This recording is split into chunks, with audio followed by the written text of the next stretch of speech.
এই আমার দেখেন না, আমি বলতে গেলে আমার মানে পরিবারের সবচেয়ে বড় লস প্রজেক্ট। হ্যাঁ, সবচেয়ে বড়। আমি মানে কোনোদিন পারি নাই যে নিজের বাবা মার মুখ উজ্জ্বল করতে।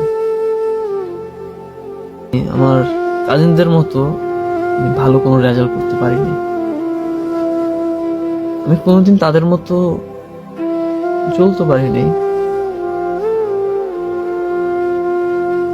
মানে আমার ফ্যামিলির মানুষ সবসময় বলে যে ওদের মতো চল, ওদের দেখে কিছু শিখ।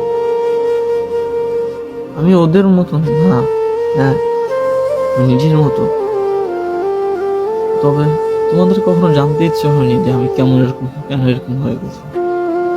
কিন্তু আমি এরকম ছিলাম না যেমনটা এখন আছে।